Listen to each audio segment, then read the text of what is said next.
여러분, 빙의 테마를 잘 받아야 운명이 바뀝니다. 테마는 굉장히 어렵고 위험한 일입니다.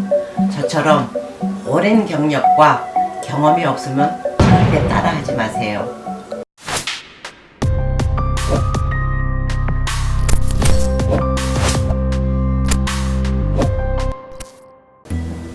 안녕하세요. 천안 1월 약사입니다. 네, 안녕하세요, 선생님. 네. 선생님의 간략한 소개 좀 부탁드리겠습니다. 네, 안녕하세요. 천안에 있는 1월 약사입니다.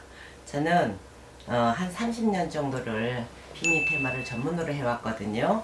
그러는 도중에 2002년에는 KBS2 방송 차인표의 블랙박스에 제가 하는 빙의 테마가 전부 방영이 된 적이 있었어요. 그리고 책으로는 1999년에 우주의 빛 만다라를 찾아서라는 책을 한 권 썼고, 두 번은 2003년에 빙의 테마를 전문으로 하는 책을 써서 두 권을 발간을 했습니다. 그리고 앞으로 빙의 테마에 대한 얘기를 재미있게 해드릴 테니까 많이 시청해 주시기 바래요.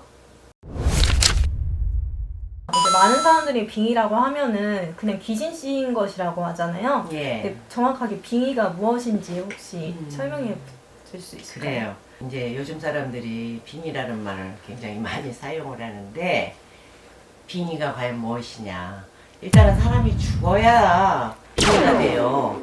사람이 죽어가지고 저승으로 올라가지 못한 귀신들.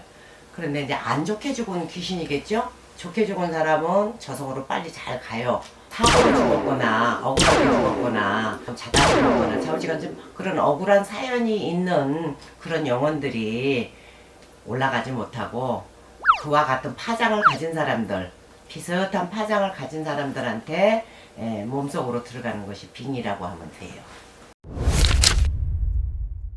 그런 빙의가 되면은 이제 특정한 때 평소와 다른 사람처럼 이제 말과 행동을 하게 되는 건가요? 물론이죠. 빙의가 되는 데는 여러 가지 이제 이유가 있어요. 먼저 하고 싶은 얘기가 뭐냐면은 제사. 우리나라가 이제 조금 있으면 이제 정월 명절이 와요. 네. 1월 1일이 이제 아주 좋은 날인데 다 차례 지내잖아요. 그리고 이제 각 가정에 이제 제사라는 문화가 또 있어요. 근데 사람이 죽어야 제사밥을 받아 먹잖아. 근데 그 제사를 지내는 유래를 알아야 된다 이 말이에요. 어떤 조상은 제사를 잘 받아 먹는 조상이 있는가 하면, 어떤 조상은 제사밥을 못 받아 먹는 조상들이 많아요.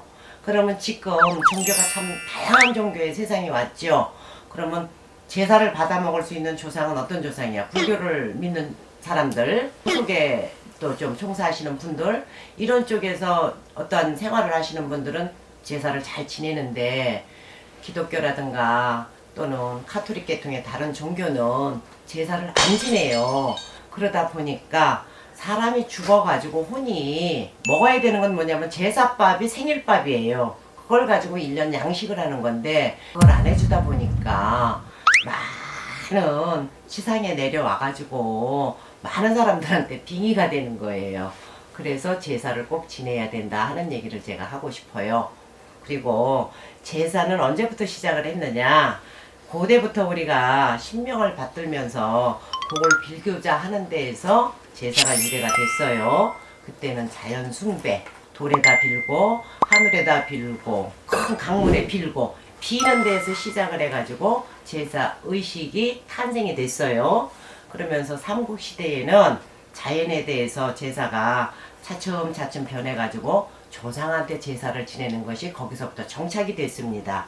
그래서 제사 의례로다가 왕가에서는 먼저 행해졌다 그래요. 일반인이 먼저 한 게 아니라 왕가에서부터 자기의 조상을 받들고 행하는 것이 이루어졌고, 특히 고려 중기 이후에 와서는 이제 중국의 문화와 이제 접하다 보니까 유교가 우리나라에 들어오게 됐어요. 그래서 유교가 들어오면서 차츰차츰 이게 이제 일반인들한테까지 다 제사를 지낼 수 있는 문화로다가 발전이 됐는데, 그 제사를 지내는 데 있어서 예서라는 책이 있어요. 거기에 따르면 제왕은 하늘의 제사를 지내고, 제후는 산천의 제사를 지내고, 4대부는 조상한테 제사를 지낸다 이렇게 얘기가 나와요. 그래서 우리나라는 주가례적으로 보면은 4대까지 원래 제사를 지내게 돼 있고, 그러나 지금은 시대가 변해가지고 2대까지만 지내도 되는 걸로 돼 있는데, 이것조차도 힘들어서 자꾸 제사 문화가 사라지고 있어요.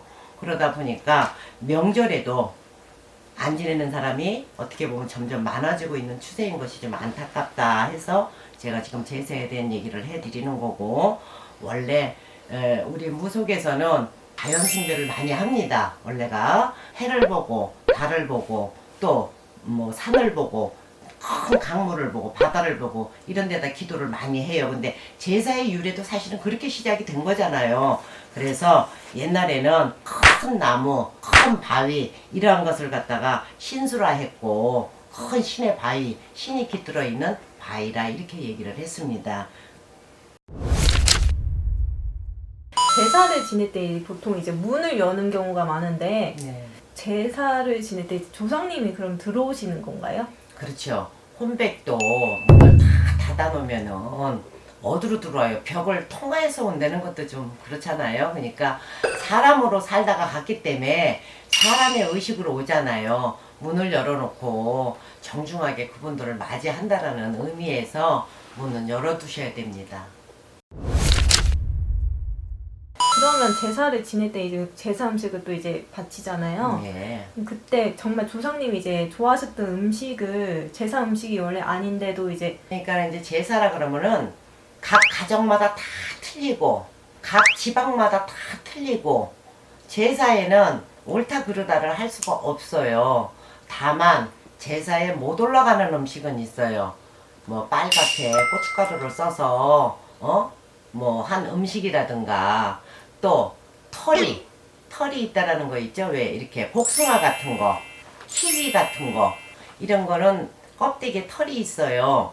그런 것은 제사 음식에 안 올리고, 우리나라는 홍동백서라고 그러죠. 제사를 지낼 때 놓는 그 위치가 있습니다. 여러 가지 나물 삼색이라든가 이런 것을 다 놓고, 살아생전에 좋아했던 음식이 있다면은 그거 한두 가지 올리는 것은 예의에 벗어나지는 않습니다. 그러면 이제 제사를 지낼 때 돌아가신 이제 조상님이 오신다고 하시잖아요.